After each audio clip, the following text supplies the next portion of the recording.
ভাজতে লাগি। দেখুন শ্বশুর শাক ভাজা শেখাচ্ছে বৌমাকে আর বৌমা শেখাচ্ছে শ্বশুরকে, ঠিক আছে? কি শাক ভাজা হবে? কড়াই শাক। কড়াই শাক? হ্যাঁ কি কি লাগে কড়াই শাক ভাজতে? এই তো দেওয়া হয়ে গেছে। কি আছে ওতে? পেঁয়াজ, রসুন, লঙ্কা, শুকনো লঙ্কা, কাঁচা লঙ্কা সব দেওয়া আছে। বলে দাও একবার প্রসিডিওর কিভাবে বানাবে, প্রসিডিওর। সবাই জানে আর কি করে ভাজতে হয়, আমি শুধু জানি। আরে হোস্টেল অনেকেই আছে যারা শাক ভাজা জানে না, শাক চচ্চড়ি করে খায়। পেঁয়াজ, রসুন, লঙ্কা ভেজে নিয়ে একটু লাল লাল হয়ে গেলে তারপর শাকটা তুলে দিতে হবে। বলো অতি, এতে আছে পেঁয়াজ কলি আর শাক। দেখো এবারে দেবো না না এখন না, ওটা লাল হবে। এমন শ্বশুর মশাই কোথায় পাওয়া যায়, বৌমাকে রান্না শেখাচ্ছে।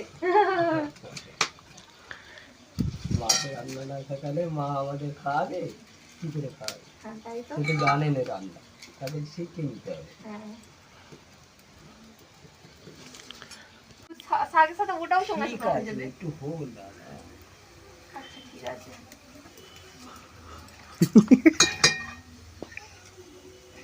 তুমি হাসছো কেন? না না তুমি দেখো না, দেখো দেখো তোমার কথা ঠিক আছে, ওর সঙ্গে সব হবে ঠিক আছে।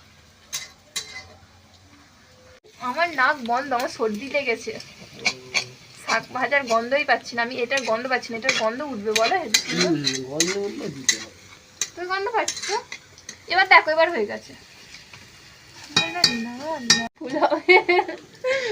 হারাই কর রান্না শেখাচ্ছে বৌমাকে।